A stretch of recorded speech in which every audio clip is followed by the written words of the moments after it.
Hello Virgo, thank you very much for tuning in to this week's read. For the main part of the read, I'm using the Cosmic Slumber Tarot by Tilly Walden.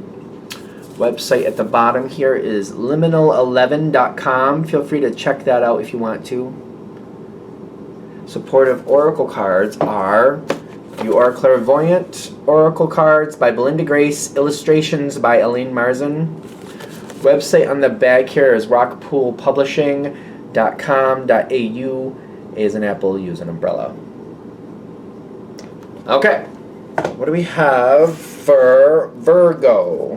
I want to say like Virgolo for some reason, like bungalow, Virgolo. I don't know why, but Virgolo, bungalow. Why not? I'll be having fun. I'll be vacationing. Where is that coming from? I don't know. Ooh. Do I want to be Virgo right now? I'm not. I don't really think I have any placements of Virgo. I'm a Pisces though. I'm the opposite of Virgo. But like, I think this is exactly how. Yeah. Are you planning a vacation? Is there something vacation-like here? I'm getting excited. Like, like I want to go too. It's kind of funny to me.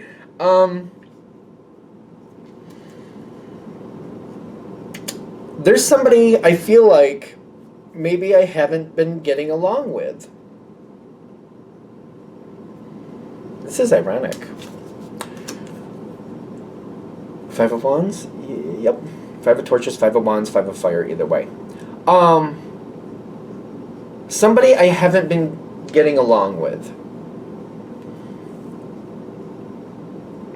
There is the ability to find common ground. I feel like this is very interesting in the sense of like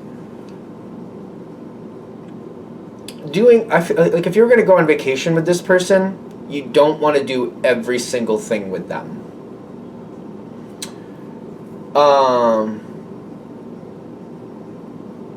I feel like twice a day, like maybe breakfast and maybe lunch, and then do your own thing for the rest of the day. Or maybe just meet at the end of the day for dinner and just talk about your days. Or do something, like do one thing together. Preferably at the end of the day, I feel.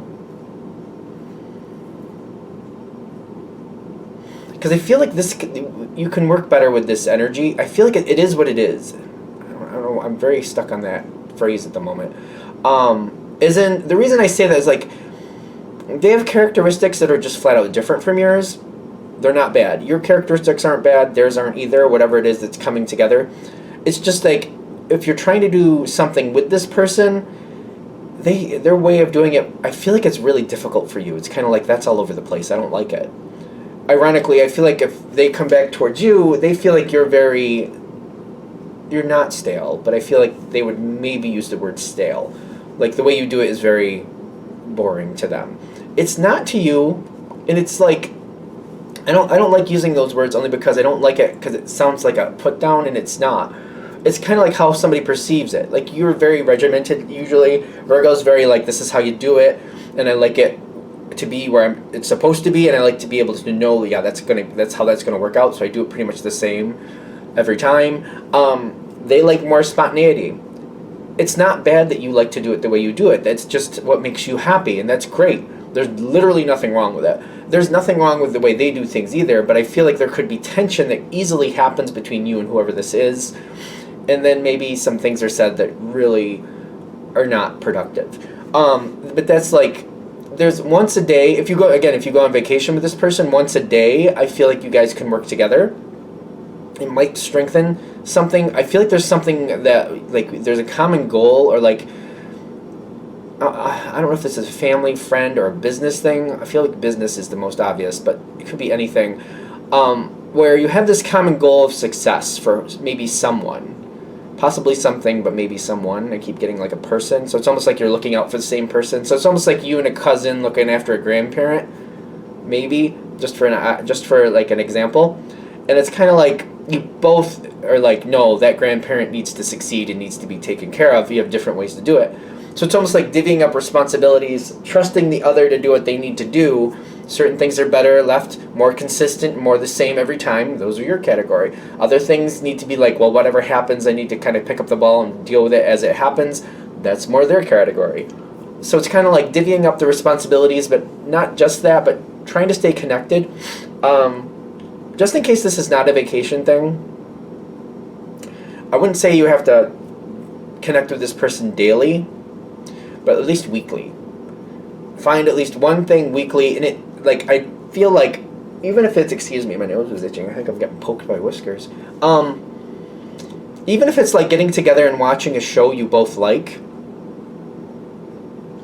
just having that one time a week where you're just together and you're just kind of getting along, and if it's an hour, you're just sitting and watching a show together with maybe, it doesn't have to be only you and that person, but maybe you and somebody else, you're just getting, maybe a couple people getting together to watch a show or something like that, to where it's just kind of like we can be in each other's presence and try to have the least amount of stress as possible, especially if you're getting together to watch a show and kind of like, all right, they're going to, and you know they're going to be kind of random. It's probably not going to start on time. It's going to be this. It's going to be that.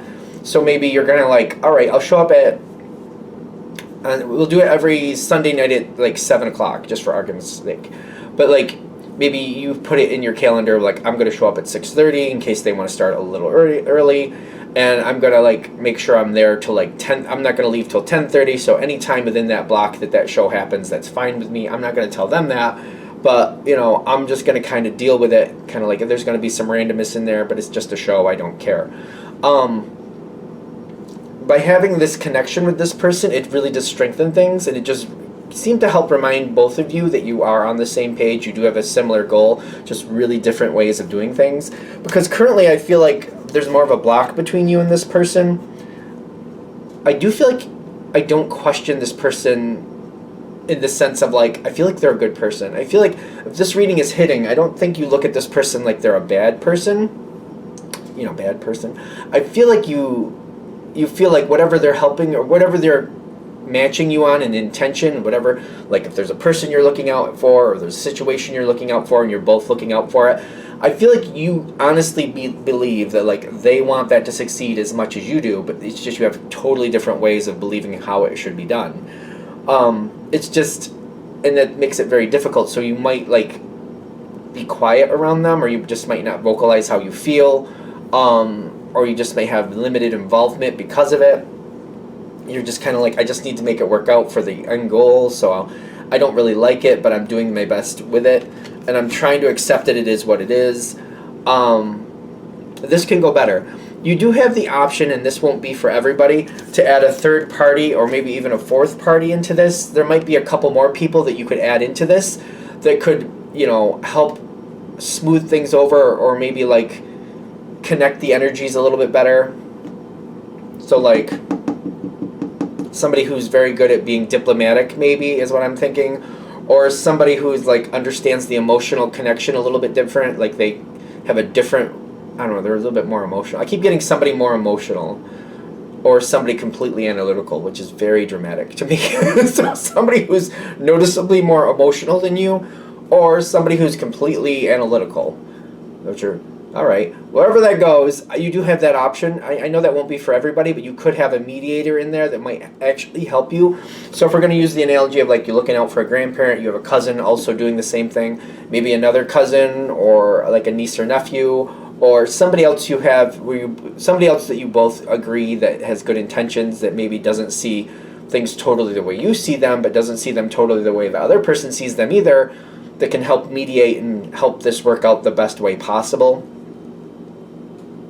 That might be an option.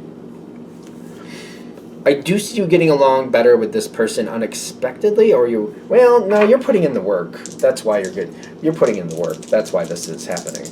I was say unexpectedly, but I was like, I don't know about that. You're putting in the work.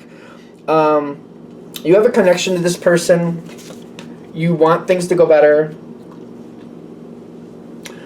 The biggest stress of this situation might be trying to find a better way for it to work out, in the sense of like working with others and just kind of flowing with it, and I feel like I have to keep recalibrating, kind of like, as long as, for example, if we're working on the grandparent issue, if that's what's going on, as long as, grandparent is healthy, as long as grandparent is safe, as long as grandparent is happy, yes, I can keep adjusting as long as it works for grandparent, as long as grandparent is good. Because I feel like you're putting in that effort, and I feel like I keep looking at, like, that's my goal. As long as that person is doing well and everything is good for them, okay, I can redo this. Yeah, it's a little bit frustrating for me, but as long as this is good, I can recalibrate, and I feel like you have to keep doing that, which is a lot. Ironically, you can get used to that. That can be its own norm. Hopefully that's not traumatizing for you. I don't see you liking it, but I feel like I'm getting used to it. Because there is some randomness here. I actually do feel like when you do that, other people feel like whoever you don't get along with, they try to find some level of consistency on their end. And it might be communication. Where maybe they shoot you an email or a text 2 to 3 times a week at certain times, like Monday, Wednesday, and Fridays. They send you a quick text like, this is what's going on, just a little blurb, just so you know. This is what's going on, just a little blurb, just so you know. Or maybe you're going back and forth. Like, if you know something, Monday nights when you send it, Wednesday nights when you send it, Friday nights when you send it. Like, they might adhere to something like that. Because I feel like they're trying to meet you halfway. I don't know if it's going to feel like it, but I feel like they're trying to. I think you notice it. But there may be kind of like, it may feel to you like you're meeting them 75% in there, or like you're giving in 75% and they're giving in 10%, and then the last 15 is questionable. You might feel like it's that, but I feel like you see it. You see it. It's kind of like, you know what? And I keep seeing you, like, if we're gonna use that same analogy, and it's just an analogy. Grandparents good, grandparents safe, grandparents happy. Okay, I'll suck it up. That's your ultimate goal. That is, I feel like, whatever the situation is, that's your ultimate goal. Because I see it constantly trying to balance it out. Is that the king? Things will constantly be random, and I feel like you're going to constantly kind of balance it out. As long as everybody's happy in the long run, as long as the overall situation is going in a good direction, I feel like you can roll with that, and I do feel like it is. This other energy that you don't always get along with, if something goes left real fast, they catch it real fast. So if it's a little rickety, or to you you're like, oh, this is a little rickety, I don't know if I like that, the other person does seem to take responsibility for the random upheaval. So they're always keeping an eye on it. They do seem to constantly take the lead with that. So I do feel like it's a little safer than it looks. So it's like, if we're dealing with grandparent, right? Is grandparent safe? It's kind of like, if it looks like, all right, grandparent isn't driving as well, and like maybe there's a little fender bender, just for argument's sake, which is really, okay. The other person is going to step in real quick and be like, oh, we're going to have to fix that car, so you're going to be without a car for a while, and they take that grandparent somewhere, and they make that work out. They might also I'm getting sneakily just kind of like make it a norm where the grandparent doesn't drive anymore without really addressing it. I don't know why we're throwing that in there, but just in case, because I feel like that might be something you don't like too, kind of like, we need to address it with grandparent, we need to tell grandparent no more driving, and the other person's like, no, I'm just going to make it look like it's being fixed, and then we're just not going to give it back. We're just not going to, and we're just going to be like, oh, isn't this easier? Here, you can we'll just do this, and like, yeah, I feel like they're going to kind of like, well, we're not going to address it directly, because there's really, that might bother you. I see something like that coming up, where somebody like you want to, like, let's just put it in order, let's just actually deal with it and let everybody know what's happening, and I feel like the other person's like, let's just kind of quietly not sweep it under the rug, or just kind of solve it without directly saying something. We did that to my mom, sort of. My mom passed away a few years ago, but still, when that got to that point, we kind of did that. We the car needed to be fixed, we just kind of put it in limbo, and then, after a while she realized, like, I'm not saying that was the best idea, but I can relate to that. Yeah, because it seems like it solves the issue. It's not the most on the level, but I'm not saying it's the best way to do it, because I'm like, even now I'm like, I don't know if that was the best idea, but that's what happened. So you may see that going forward, that will solve it, that will make the situation improve. If it's the best way to do it or not, I don't know. I keep thinking right now, I'm like, I don't know about that, but it does solve the situation. Something like that might come up near the, I don't know, it's not too far off in the future, probably a few months, but you may notice that. You can roll with it. I don't think that's bad. It does solve it. It does make the situation safer. If you want to go in and directly address it, if Virgo decides to go into this situation and directly address it, what happens? If you decide that's what you need to do. Yeah, the 17 is the star card, which to me is a very strong communication card. And then the 9 of Pentacles reversed. That it's gonna be difficult. There's going to be a lot of arguments. I feel like there's a lot of verbal arguments. A lot of people are going to get upset. It could start a lot. Like, I'm not saying you're wrong for doing that. If you want to go in there and, like, let's deal with it on the level, it makes sense. Totally respectful. There's going to be a lot of fallout, and there's going to be a lot of discord from it to deal with after. Which is not right or wrong. It's just saying that's there's going to be a lot of discord. Like, the 17 is the star card. Also talks about Aquarius, like the star card is Aquarius, which is a very strong verbal communicator. And there might be some pot shots or very underhanded comments from somebody or a couple different people. I feel like a few people might be going at each other.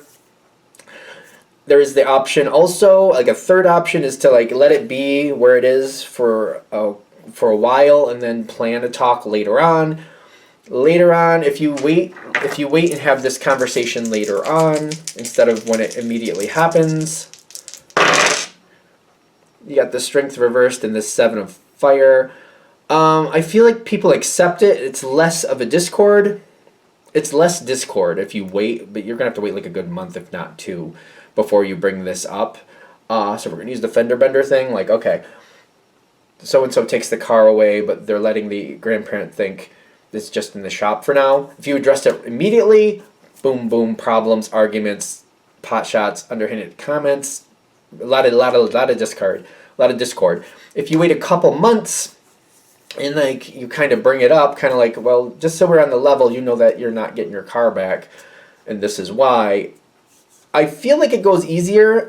You might get like the person already kind of knows that. They might not like it, but I feel like it's not as there's not as much discord, and you still have it on the level. I feel like it's more of a silent treatment type response. Like, they might take out their anger on you, but in a very subtle, silent treatment type of way, which isn't fair, but it's there if you decide to do it that way. Okay. So hopefully this makes sense. I feel like the purpose of this is to say someone you're not getting along with that you have common goals with, you can be more on point with, things can go a lot better, things look like they're going to, and helping you give that, I think it's a confidence booster. Like, this is going to go better, here's what you can expect, just so you know what's coming forward. You can get used to it more than you realize. That one bump at the end with the how things are handled when things change, I feel like it's just giving you options how you can change. You have 3 options. Just let it disappear and just pretend you don't know nothing. Handle it immediately, or wait a good month or 2 before you say something. If you don't handle it at all, it's just there. Anything else? All right. Hopefully that helps. Thank you for watching. If you'd like a direct reading from me, shoot me an email, jamesforastral@gmail.com. That's James the number 4, astral@gmail.com. If you're interested in the donation information, that's below, same email. Thanks for watching, and have a great day.